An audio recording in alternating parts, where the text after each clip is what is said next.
second while we get everyone else hooked up there on Facebook. And get your long-range questions ready. We're going to be talking about a bunch of competition stuff. It's going to be super interesting. I think you guys will really enjoy it. So just hold on one more second here. Oh, Scott says we're good. All right. Cool. So welcome in, guys. Welcome to Leupold Live. I'm Nick, your host. We have Jon Pynch with us.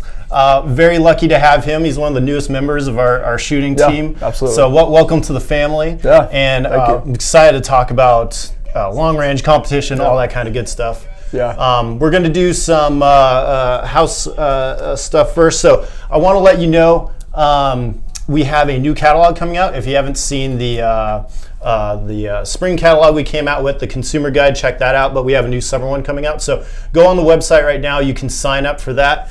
And we only have a limited supply of them, so sign up quick, right? You want to get yours. There will also be a digital version 2 on the site when that comes out. We're thinking probably early June.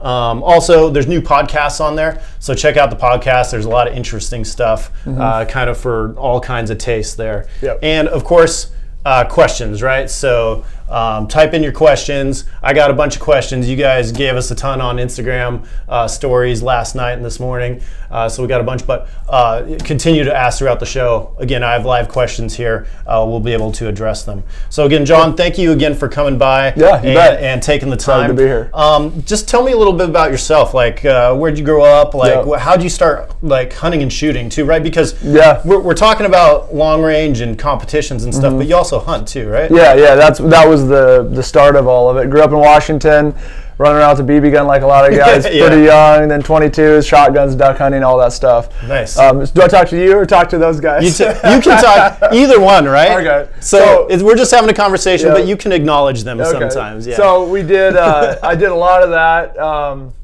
Definitely grew up in the hunting world and worked my way through that. Started to do a little competition more focused on like long range hunting. Yeah. And kind of got the competition bug, and then moved more into the Precision Rifle Series and National Rifle League because it was just a lot more shooting, and that's what I wanted to do. So I've been doing that a lot for a handful of years now, and really enjoying it. Right, really, yeah. The hunting / competition thing is really interesting to me because I've started going to more of these competitions, and I see a lot of guys who are historically maybe just hunters who are actually getting into the competition realm because it helps them with your hunting, right? And maybe even vice versa. Talk a little bit about that. How does it prepare you, right? Yeah, I mean, I think your mindset changes. I remember when I started, I would set up these clay pigeons at 300-400 yards, and it seemed like an eternity. Finally figured out how to hit them, and it was a big deal. Well, now that's not a big deal. And so same with competition. You get to competition, and we do have, this is my comp gun, so it's definitely different than my hunting gun. It's a lot heavier, but a little bit heavier. We'll tell you in a sec. But the principles are the same. Like if you can read wind and you can shoot at distance, it's going to apply to your hunting gun as well. And so when you get so comfortable hitting 400 and 500 and 600 and 700 yard targets and out, it just makes hunting that much easier. When you've got you're hitting a little target in a competition off an awkward position, and then you get in the field and you're prone on an elk at 600 yards. You're super like, stable. Okay, and you're hitting these, and now you got vitals, say a 14-inch vital or bigger, you know, and you're prone, and you're early in the morning. There's not even hardly wind sometimes when you're hunting. And so, so there's a lot of crossover that I think really helps on the hunting side. The other thing that I kind of have observed is like the induced stress too. So like in the competition realm, like the timer goes off and you only have so much time, and your brain's kind of, which actually can help you in the hunting world, right? A ton. Because you have buck fever, right, or whatever. Your brain's going a mile a minute, and it's that same kind of like, I have to go through my processes and stuff while I have this kind of stress going on in my brain, right? A ton. I mean, I can think of multiple animals off the top of my head that I wouldn't have harvested if it weren't for being quick and being used to being under pressure, where they come over and you got to range and shoot in, say you got 10 seconds. And so, like an example, a buddy Jake and I taught a hunting class about a month ago now. And so day one, we get everybody getting their guns set up, everything's good. Well, then day two, we put them under the clock, and we gave him a minute to range and make one shot, which that's a lot of time compared to competition where you got 90 seconds to make 10 shots. Or something. And you put them on the clock, okay, go, and meltdown. And so it's really good. And those guys loved it. They're like, man, I had no idea. They were fumbling. They don't, and then, we do that for 4 or 5 hours, and then all of a sudden everything's clicking. And so I think putting yourself under that pressure is huge and can help you a ton in the field. Yeah, if you guys haven't thought about doing competitions or anything like that, not even long-range competitions, you could do IDPA or anything like that, right? It's going to help you address those situations in the real world so much easier because you're going to be used to functioning under that stress, which I think is really important. Absolutely. One of the best parts of competition, right, is that building that mental fortitude and toughness. And understanding where your weaknesses are. Like, man, I crumble under this, and so I'm going to do this over and over until I get it. And it can't do anything but help. Yeah. So I didn't mention it before either. So Jon is pretty accomplished. You won the 2018 NRL championship, right? Yep. You constantly place top 3. Yep. No, you placed top 3 last weekend, and you're kind of pissed about it. Right? I mean, the goal is obviously to win. Number one. They're difficult. There's variables at long range that are difficult. So my goal, top 3 is solid, but obviously I'm always there to win. Your first match, tell me how that went. What was that like? Can you remember my very first 2-day or 1-day club? Like 2-day, take it a step to say. Okay. So my very, I just remember being nervous. Yeah. Really nervous. More nervous than I was. It wasn't like I was 15 and nervous to be around people. I'm late 30s and I started not that long ago. So say, mid early 30s. And I go to this match. I'm like, why am I so nervous? The timer goes off and I'm shaking. I was like, what is wrong with me? So I remember a lot of nerves, and I still get those. I mean, first stage of the match, that's what I wish I could get better at controlling. See, that's good to know because for me, I've only shot a handful of long range competitions, but you go there and everyone, looks like they're having a good time and having fun, but even the legit guys who are winning the matches are still nervous, right? Everybody. Guys, we've been to a lot of them. Right. Nerves is totally natural. Totally. And it's intimidating. And guys, if you're thinking about going, it's intimidating going. I'm used to, I know people now, so that part's gone. I still get nervous, so just get out there and you're gonna love it. Get out there and talk to people because everyone's there because they're passionate about the same thing, right? And they're excited. And if you talk to these guys like Jon and all the other guys, they want to help new shooters. Yeah, introduce yourself. We'll get you borrow gear, whatever you need to. Everyone will loan you gear. If you need a tripod, if you need a bag you don't have, everybody will loan it to you. Yeah. Like Josh, one of our guys over in marketing, he went to. He was just gonna watch, and they were trying to get him to shoot so bad. They're like, no, we got all this stuff. We got this stuff. We got ammo. Here, just shoot. So everyone's really excited when you go. So it is a little scary at first, but the payoff is big once you get into it, and it's super addicting. Speaking of super addicting, it's the fastest growing segment of competition shooting, right? Is the long range competition. I've heard that. Stuff. It sure seems like that when you're out there every week. Yeah, we were just talking before that even the club matches that aren't an NRL or a PRS match have 80 spots and they sell out. Because you got to limit it somewhere logistically, and so they're selling out. There's waiting lists, and it's crazy. Yeah, you got 80 spots, sells out in 10 minutes, and you got a waiting list already. So people are hungry for this stuff, and it's really exciting. Yeah, for sure. Let's see. What is the differences, I guess, for someone wondering, you always hear PRS and now you hear NRL. What are the kind of differences between those two styles of competition? Those particular styles are very, very similar. Okay. And in fact, it's just different organization, different ownership. So there's some top-down stuff that's a little different, some very minor differences in scoring. But there are actually some ranges that will actually hold an NRL match and a PRS match, and they're very similar. Gotcha. So I would say there's really no difference in the match itself at all. They're the same. There's differences in some of the atmosphere somewhat, and there's differences in ownership and vision. So it's a different thing that it's not going to affect a shooter. Now, NRL is all known distances too, right? And generally, I'd say because you're trying to get 100, 200, 300. I'm going to a match in Tennessee next weekend that's going to have 300 and some people. Oh, wow. And so because of the amount of people that you got to get through a match, if you were to make people range targets on the clock, it's going to at least double your stage time. Yeah. And so it's going to slow the whole match down. So just for the ease of competition, pretty much every stage is known distance. Gotcha. Very rarely will you see a stage where you need to mill mill a target to or range it on the clock. A UKD or unknown distance Yep. stage. I think last year there was one stage that I remember where we had to range on the clock, and it was really fun. Yeah. I'm not opposed to it, but it does slow things down a little bit. Yeah. I shot sniper side last year, and there was a lot of that. I think everything was ranging. Yeah. So, but it wasn't a lot of squads. It was minimal squads, so you could get people through fast. Those 300 people, like you were talking about, if you're doing that, you're going to be there shooting till Yeah, because those are 90-second stages where you add ranges. Now you got to at least probably 2.5, 3 minutes. So it's going to double the time. So, right. Yep. So talking about like the mentality, how do you mentally prepare for a match beforehand? What goes through your brain? That's the magic, and I'm working on that. I think that's probably the biggest. I think that's probably one of the biggest things. You get your fundamentals, you get your gun figured out, and then it's all in your head. And I think it could be. I hesitate to say a percentage, but right now it feels like it's 80 to 90% mental, because you get your gun figured out, you get the game figured out, and then it's in your head. And so I try to just things. Hopefully works relatively caught up. Things with family's good. I don't like outside stresses of things I know. Just normal life stuff. I like to be in control so I can be focused on what I got to do and not be distracted. Try to get good sleep so you can be mentally clear. You're not making mental mistakes. Try to eat well. Right. You're not up drinking until 2 o'clock in the morning. Some people are, and there you go. They go to those shoots to hang out and have a good time, and they definitely do. I'm a little more. I try to stay pretty focused. And so it makes a difference, right? If you're trying to shoot with a hangover, it hurts. It hurts. It hurts. Yeah. So I'm still working on the mental game.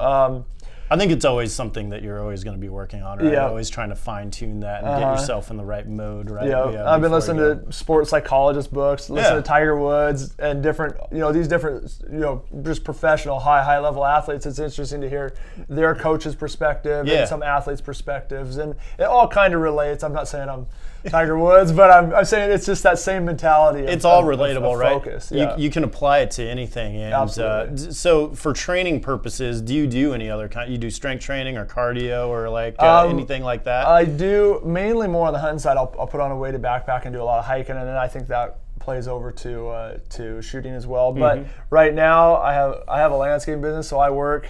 Like yesterday was 12 hours, and I was grunt work. I was shoveling and digging and working on sprinklers. So just as far as that goes right now, I'm very active at work. You don't need to go to the gym. You just go to work and you get your work. I can't gain weight. I'm skinny. I'm just working all the time. Feel so bad for him.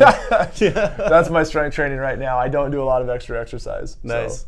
Bagley Outdoors says, congrats on the victories. Beeper goes off. What's your mental checklist of steps?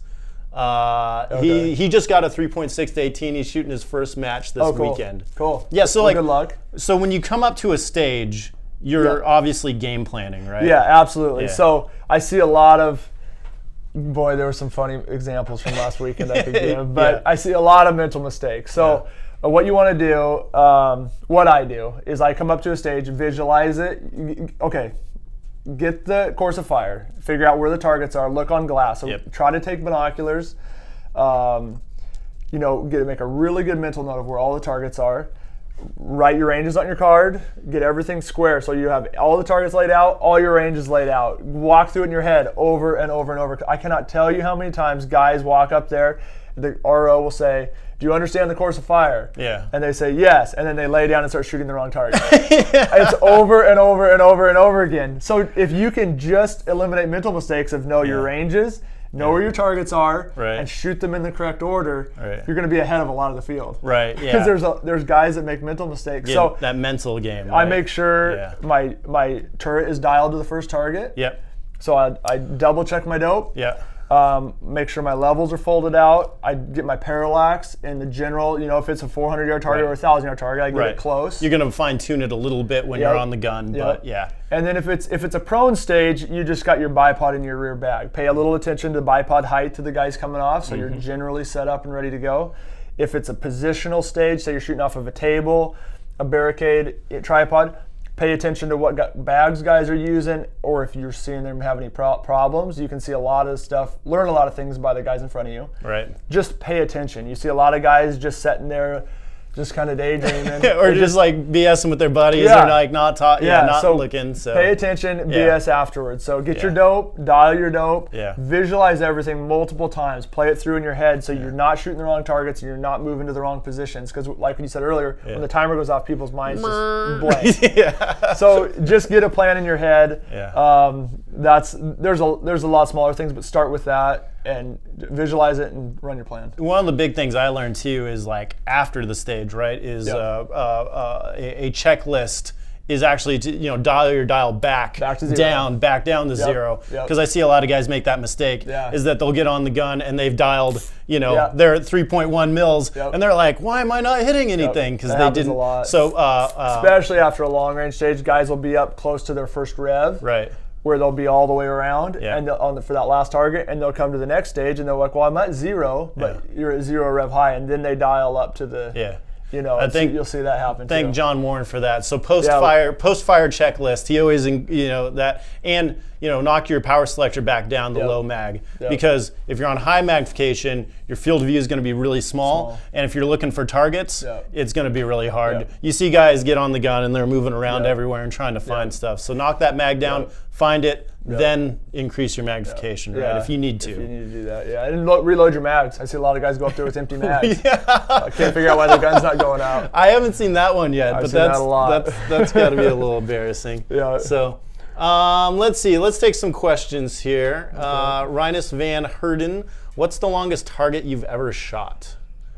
In competition, generally, we've shot some ELR targets around 2,200, 2,300 in competition. Okay. But for fun, I mean, I've got, in competition, we're running a lot of 6 mils and 6.5, so that's too far.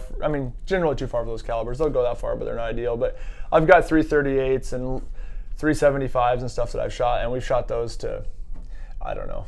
Yeah. A long, thousands and thousands of yards. Just for thousands fun, yards. 3,000. I probably haven't gone over 3,000 too much. That's pretty dang far. But it's just playing around. I'm not saying I'm hitting that target every time, and nobody that does that does. So. Right. We were talking about that earlier. It'd be like, you can hit a target at 6,000, 5,000 yards. Yeah. But how many rounds did it take you to get there? Right? Everyone, that's kind of the joke. Is like, I set a new world record and you shot 50 times before you hit it, so what are we doing? Now, if you can go like 3 for 5 on a target at 5,000 yards, then And I like the guy, don't get me wrong, I like the guys pushing the limits because we're learning, for sure. We're learning stuff from those guys, but Absolutely. It is kind of funny when you see the new world record and it took them 120 shots to set. Wandering Expatriate. This is always the question. Miller MOA. What are you shooting on yours? Yeah, good question. They're both great. I shot MOA for since I started long range, which was a long time ago, and I love MOA. Yeah. I really like it for hunting. Yeah. I switched to mills when I started competing for the simple fact that everybody talks in mills. Mm-hmm. We're talking about our drops. We're talking about our winded mills. Sometimes we'll have mover stages where the target's moving. It's easier to pick your lead the way the mill reticle is set up than MOA. I shot with a guy this weekend who's MOA, and so we were dialing to say 1,000 yards. Well, I go to 7, 8 mils, and he's dialing up 22 MOA. So he's spinning his turret, twice as much as we are. Right. Just because it's a little rougher measurement. Right. You're not going to miss a target because of from a 1/4 inch to 1/3 of an inch. They both work great. If you shoot with a bunch of buddies and everyone's shooting MOA, then shoot MOA. If you're going to shoot PRS or NRL, I would shoot mills. I have both still. I can run both. It's not a right. I don't like guys that bash on MOA. No, MOA is very good. It's two different ways of measuring the same thing. It's just whatever you're comfortable with. And like you said, if everyone's speaking the same language, you don't want to show up speaking something else, right? It just makes it easier to. I still prefer MOA for some hunt. There's been a lot of deer hunts where it's pretty easy if you mill or range a tine with it covers one MOA. Yeah. Like a back fork of a deer. Yeah. And you range it at 600 yards. Well, now you know that tine's 6 inches. Try to do that with mills. It's a little. I'd shoot mills all the time, but I'm still not comfortable with making if I'm going to try to score elk tines or deer tines on a hunt, and MOA makes it really easy for that. There you go. So easy. They're both good. That's a great point. Backcountry Bullard, thanks for tuning in. Why don't competition shooters use carbon fiber barrels? Because we go through barrels like underwear. Right. And they're too expensive.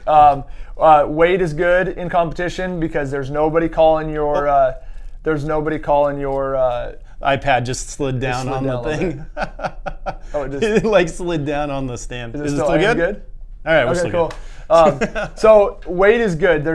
When you're on the clock, nobody on glass can give you any corrections. So you got to see right where your bullet's going and make corrections. So weight is really good for competition. So it's only a plus to have a steel barrel. Yeah.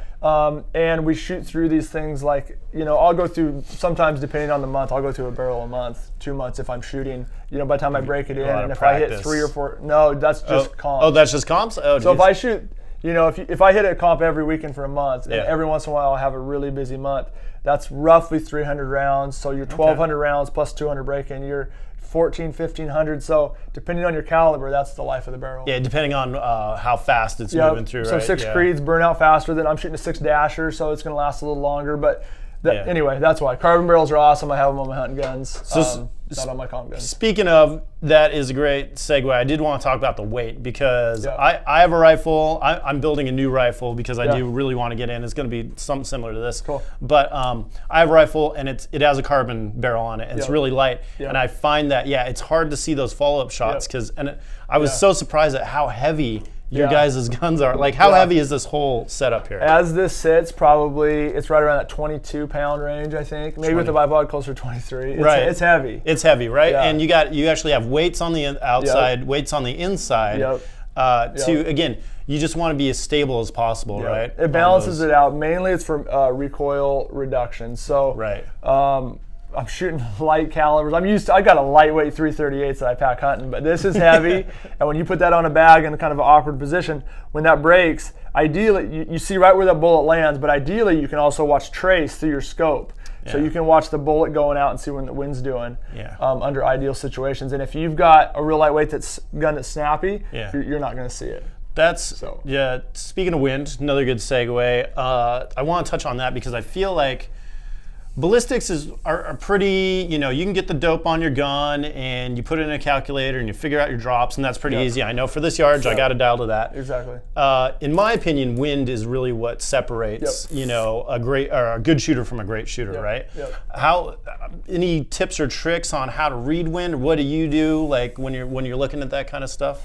Yeah, it's hard, and I don't know.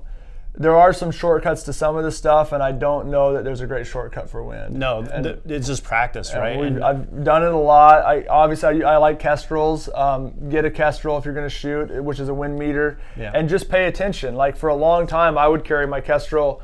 I'd throw it in my truck at work, and I'd be like, I think this is a 7 mile an hour, and I'd stick the Kestrel outside. I was like, okay, I was close, or I was way off, and you start to just build, and ultimately, it's tough. I mean, we had a stage this last weekend out to 1,300 yards, and it does not take much at all with these little 6 mils to miss a 1,300 yard target. So you can, as good as you can judge it, you can still slip one off the edge. And so you just pay attention, and that's why it's super important to see your hit, because I don't care, the top of the level of this game, you can still miss a wind call. I do it a lot. But if you see where that bullet lands, say you held for an 8 mile an hour wind, and you saw where it landed and you missed by 4/10, okay, now you know exactly what it is, and now you can run out the rest of the targets out. Right, so instead of zeroing a stage, you can you can salvage, right? Yeah, you take a miss, that's no big deal. Instead of an 8, now you know it was a 9 or it was an 11, okay? Well, now run your 11 all the way to, now shoot your 1,000, 11, 1,300 target with your 11 mile an hour, because you can miss one, that's fine, hit the next 9. Yeah, exactly.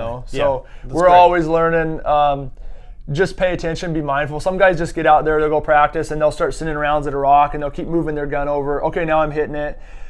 And they're not thinking like why or what mile an hour was it, or what did I miss. Just pay attention when you're out shooting and try to learn from that. Yeah, for sure. Well, good tips there. Skipper wants to know how you got so good looking. I think it's all that hard work in the landscape business, just standing out in the sun all day. Yes, down in the sun all day. And thanks, Skip. Thank you. Appreciate that.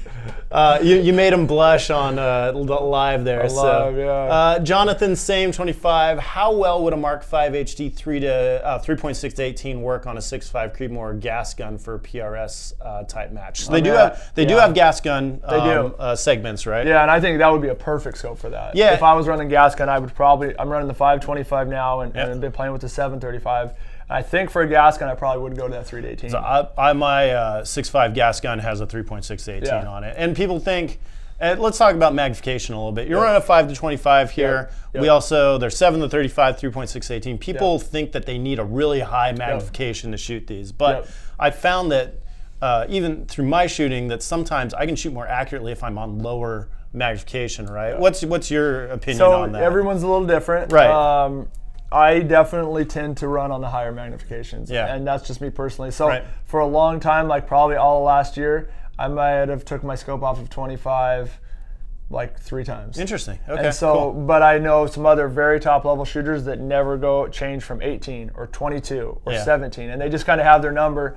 And I grew up, part of it was hunting. I got really good target acquisition. So if I got a target 300 yards and I'm on 25 power, I just find it. Yeah. And so some guys will search for it more, and that's just one of my strong suits is target acquisition. So I can generally run on a little higher power. But a lot of guys like the lower power, so I would say if you're starting out, definitely err towards that, and I think that 3-18 is perfect for that. Yeah. So just practice and find your sweet spot. It's specific to you. Yeah, there's no right answer, right? And there's no right answer. Yep. So R. Wilson, 1982, good year, also the year I was born. So can you explain your setup? So kind of go through what you got on the gun here. So running proof 6mm barrels, 7.5 twists, and I'm running generally about 26, 27 inches in length is what I've been pretty happy with. This is an MDT ACC chassis, which is made very comp specific. It's got a bunch of weights. It's got a vertical grip. It's got these holes where you can slide the grip back and forth to get the perfect trigger, perfect purchase on the trigger. It's pretty modular. Butt pad, cheek rest can adjust for your however you like. And then a lot of the stocks now have a full length arca cut. So like my bipod, well I won't do it, but the bipod can slide back and forth really quickly or remove, or you can clip it into a tripod. So that arca cut I really like. Running the Mark V Leupold, obviously, 525 with a CCH reticle in it. I've got some bubble levels. I use the little USO hinge bubble level, pop it out the side. It's the Area 419 muzzle brake, 4-port, Harris bipod. The Curtis Vector Action is kind of the heart of the gun, which I really like. It's a 60-degree throw, so it just comes up to here instead of up to a 90. So it's a real quick action.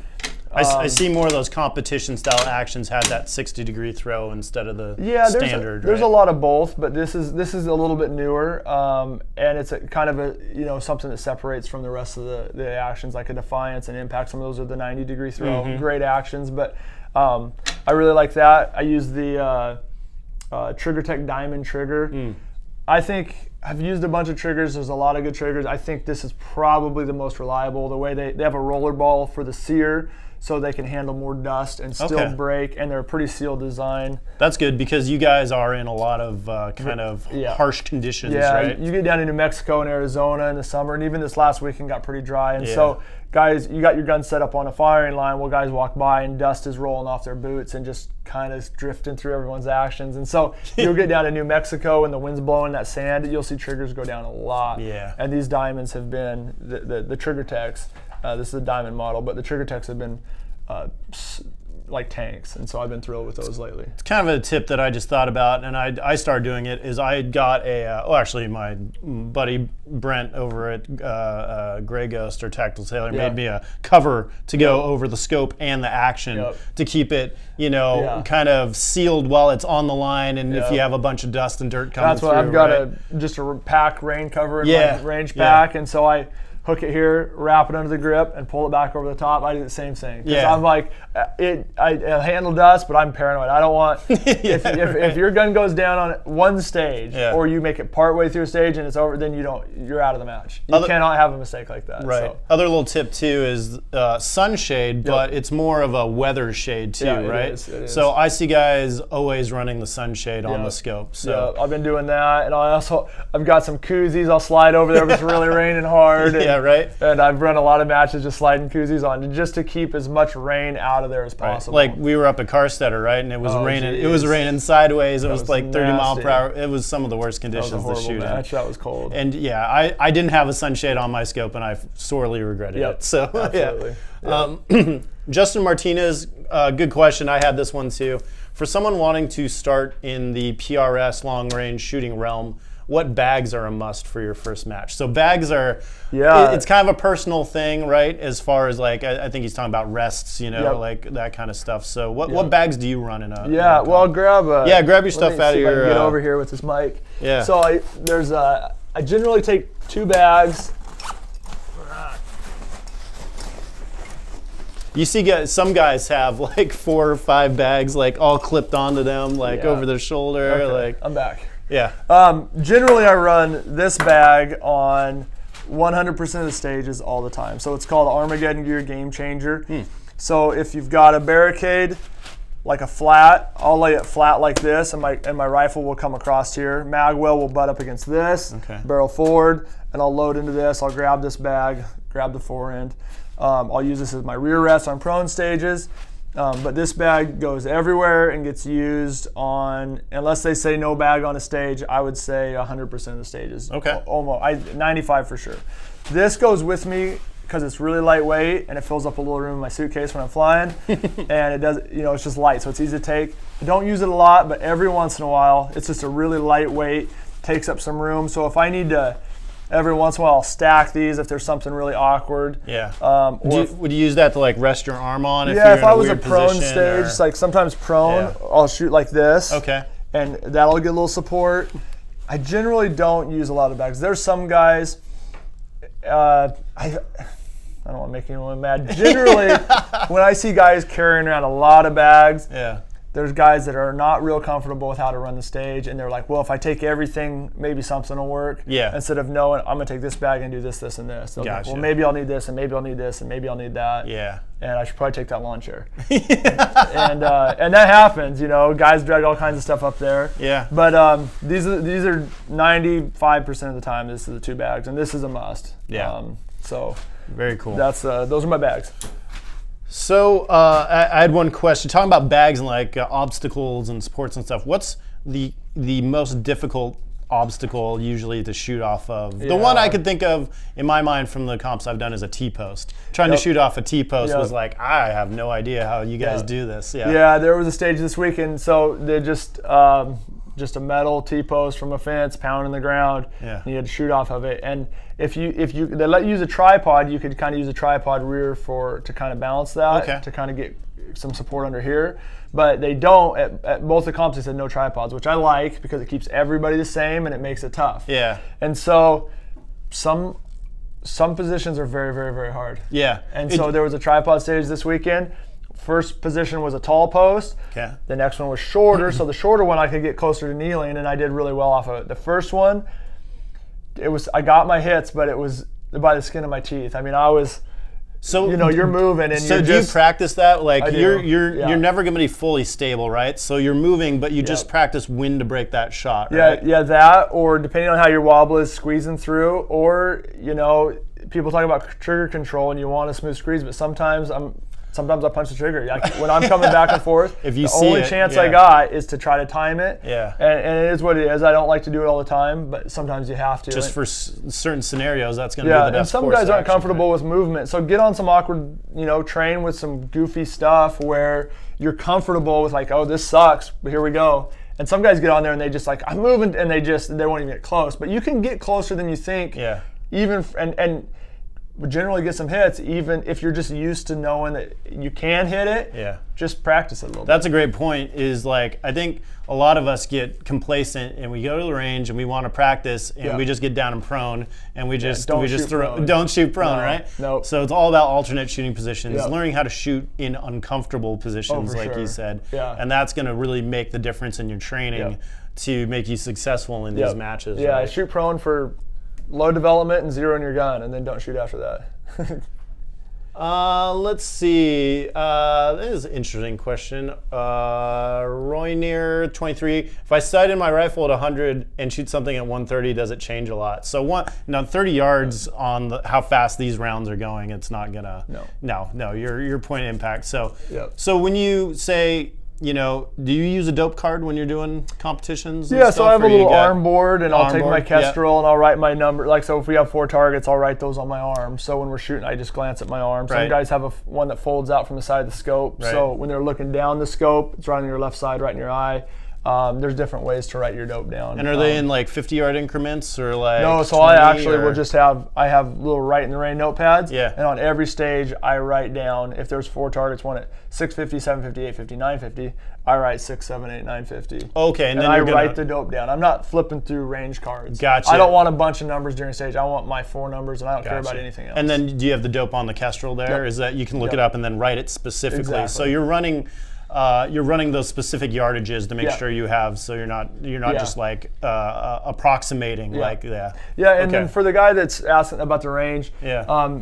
you know, from 1 to 130, it doesn't make a difference. From 1 to 200 starts to make a difference. So if you've got a smartphone, which everybody does, I think Hornady, Fordoff, I think they have a free app. And if you just go enter your caliber, your speed, and your bullet, and you can just start punching in ranges, it's going to Yeah. show you stuff. So go get a free app and play with that, Yeah. and kind of learn your gun that way. You can learn; it'll tell you exactly what your bullet's doing. Yeah, and exactly. So you can learn a lot from those apps. Yeah, those apps, those ballistic calculators are pretty advanced, and they're going to get you the right info. Yeah, right? I won a lot of matches just using my phone before I had a Kestrel. Right? So yeah, they work great. There you go. We talked about this a little earlier, Little Remington. At what distance do you start taking into account Coriolis effect? So since I switched to Kestrel, so I think it's definitely more of an ELR thing. You're not going to notice it, and I don't think you can shoot the difference at 4, 5, 6, 700 yards. However, I've got a Kestrel. You aim the Kestrel at the target and you hit capture. It's pretty easy to capture your heading. It doesn't take any time at all, so I do it. I think it starts to take into a pretty good effect the further out you get, say 8, 9, 1,000, and definitely beyond for the ELR guys. But yeah, it doesn't hurt though. It doesn't hurt to do it if you got the tools. It's not a major. If you don't have something to calculate it, don't stress about it too much till you get down the road. It's not a huge deal till you get out there quite a ways. Backcountry Bullard again wants to know chassis versus stocks. What's the advantage to one versus the other? Yeah, so I've run both hunting and competition for some of it's personal preference. Right now, chassis, there's some companies out there that make stocks where it takes a year to get. And so that's honestly why chassis became a thing. Everybody wanted Manners, everybody wanted McMillan for a long time, but they were 6 months out, 8 months out, and guys wanted to shoot this year. They're like, well, if I don't get something, I'm not shooting this till next year. And so that let a foothold in for chassis, and since then they've gained more and more ground. I think they're more modular, they're easier to adjust. The cuts, now you can get plates for Manners. They sell plates for the Arca cut underneath, and they're adapting as well.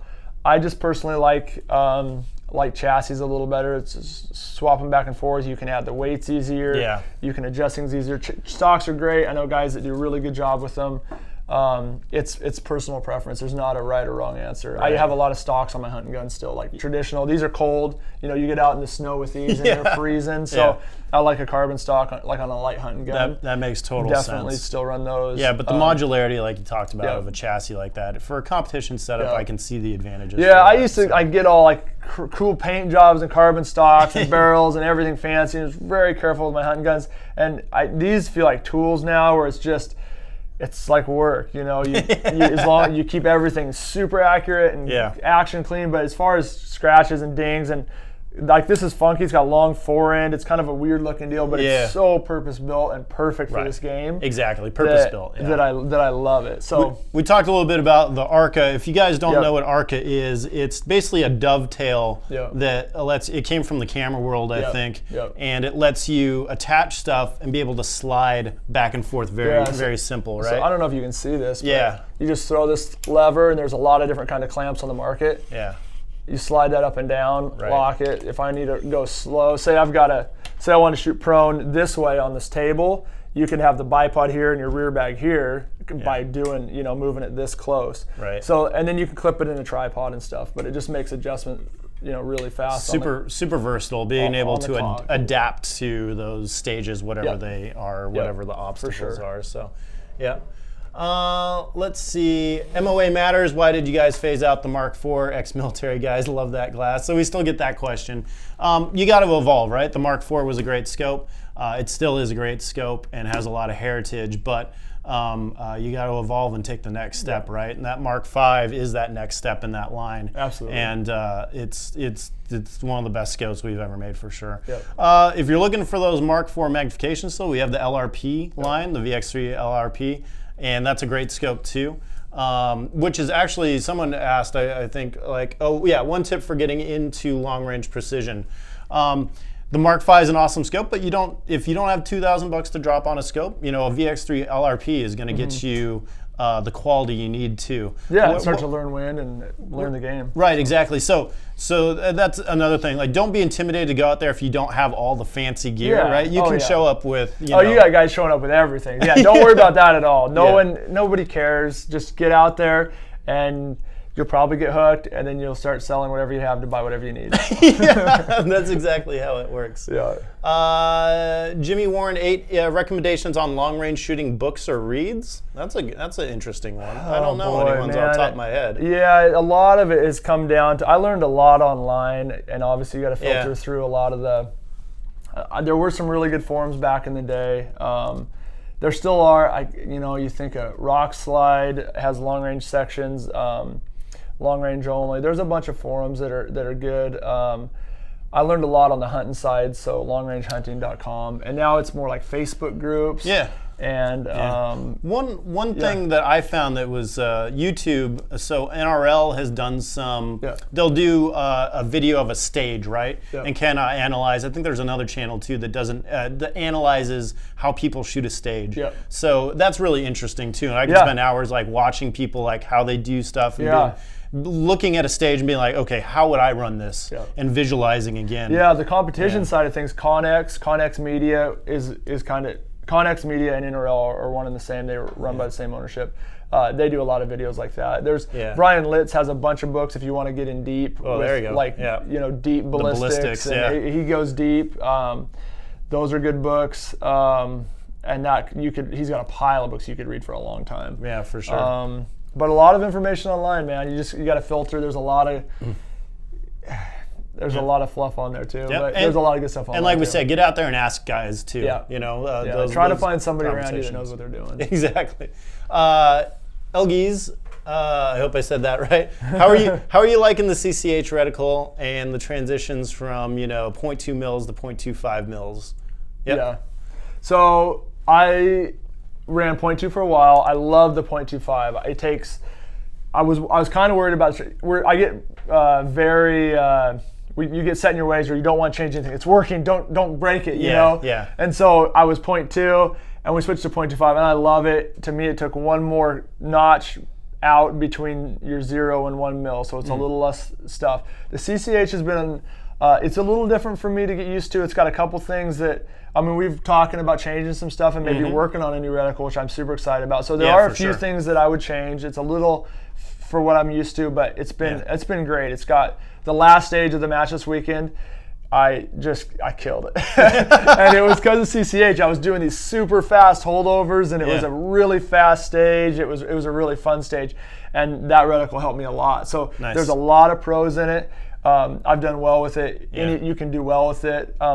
I think there's some small improvements we can do. We're always working towards stuff, so I think we're going to be working on that. But for now, I think it's great. Well, that's exciting. We're always evolving, and we're always trying to be better, and that's where guys like Jon come into play. Like Jon will be working with the product line manager on that and like figuring out, hey, the CCH is really good. Let's make these little tweaks here and there, and really make it just good, refined. Exactly. So. That's actually really cool. I'm excited about that. So. Let's see, Jake Campbell 648. How do I buy a VAX Freedom Stars and Stripes scope? Are they all sold out? Yes, they are. So thanks for asking about that. We sold out all 150 of them. Those special edition scopes that you might have seen, they were on the homepage there. Who knows? We might do more special edition runs like that. That one was super successful. Like I said, they ran out already. So that's the cool thing about, we make everything here so the custom shop can go downstairs. Maybe we make a custom run of Mark Vs or something like that. Who knows what we do, right? Cool. So Storm and Norman 51. At what age did you start shooting? I think we are, but you were running around with BB guns, right? Yeah, I mean, young. I started running with BB guns really young. I hunted a lot of ducks from, I don't know, 11, 12, 13 and on, running out to 12 gauge. It was taller than me, so it's been a long time. Long time. What's on your playlist right now? You do Spotify or anything like that? What are you listening to? Oh man, I'm not a music. My in-laws hate me because they're producer. They do music production. I'm Pandora. I put stations I like. I'll do. You country, rock. I listen to everything. It's funny. I'll listen to rap in the winter and country in the summer, and I'll rock all year long. I'll listen. Nice. I like sitting down on the deck at eating dinner with some jazz. I kind of like it all. So I don't like a lot of bluesy stuff too much, but I go all over the place. I do too. Jazz is one I can't get into. I don't like. Yeah. Favorite food? How about that? Oh man, it's hard to get. I'm pretty boring. I like a good steak, some potatoes and a salad. Dude. Man, it's hard to beat a really good steak. Like next weekend we're going down to Tennessee, and Swanee, one of my buddies, picking us up, and he gets to make these big old tomahawks. That sounds so good. Unbelievable. I don't know where he gets them, but they're unbelievable. So I like a really good steak. And Tennessee, you get some steak and some moonshine. That's what I'm talking about. But not too much, because you don't want to be, Not too much. You drink a lot of caffeine or anything I do. like that? I didn't for a long time. I always wonder about that because people think you make you jittery or something, when you're shooting or something. Early, and obviously you can drink too much. I mean, some would go crazy with some pre-workout thing, and you're just sitting there. I see guys chugging monsters at shoots, and I don't know about that, but I like coffee. That would be me. Because I need my caffeine in the morning. If you're used to it, I'm not saying that's good for you, but if you're used to it and you're not shaking all over the place, it is what it is. So I tried not to mornings of shoots for a while, but I drink it so much during the week that I probably get a headache if I don't. So Casey Harbitson. Who's that? Who is that guy? I don't know. Pynch is a straight up gangster. Shout out. So thanks, Casey. Love you, bud. If let's see, MB Pelia. If I buy a Leupold scope for my rifle, what is the warranty on that scope? So we have lifetime warranties on all our scopes. Plain and simple. You don't need to be the original purchaser. You don't need a receipt. If it's a Leupold, we're going to warranty it. Cool. So that's pretty straightforward. Yep. We were the first ones to do that. The big thing that I always talk about is we guarantee performance, right? Yep. Which is super important in the competition realm. Yeah. Because I don't care how good the warranty is if it doesn't work during a comp. I'm not running it. And Right, because I see and guys get, something, their scope fogs up or it's not tracking right. Yeah. You spend, let's be honest, it's not cheap to do this stuff, right? No. Ammo costs a lot, travel costs a lot, the guns cost a lot. Yeah. And if something goes wrong, it's just going to ruin your whole weekend, right? The weekend's over. If your scope goes down, the weekend's over. Yeah, so the stuff has to work out in the field, and that's why we're guaranteeing the performance. That's why we build it right the first time out. But absolutely, lifetime warranty. If it gets broke, if you drop it on rocks like I do, although mine didn't break, but if it were, you got some scars on the back of it already. I took a pretty good spill. Yeah. So let's see, CMO 9393. When is the VX5 4-20 coming out?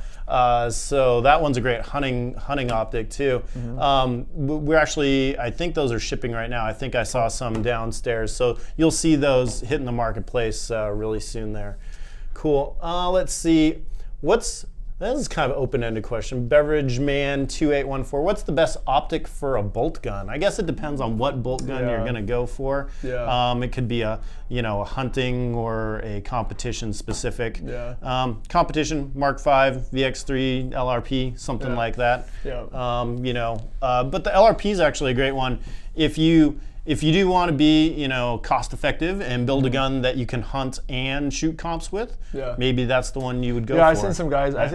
Is that what Doug Koenig's running? Is the LRP? Yeah, he's running an LRP on his. I shot a match with him down in Georgia a month or so ago, and he ran it all weekend and did really well with it. Yeah, I think he's just running a Ruger precision rifle. Yep. So that's a great rifle to get into if you don't want to build like a full custom, something like that. Exactly. A lot of guys are running that and doing well with them. So. Yep. Cool. Well, that looks like that's about it. Jon, I want to thank you very much for coming by and kind of sharing your wisdom with us. Yeah, and that's super interesting.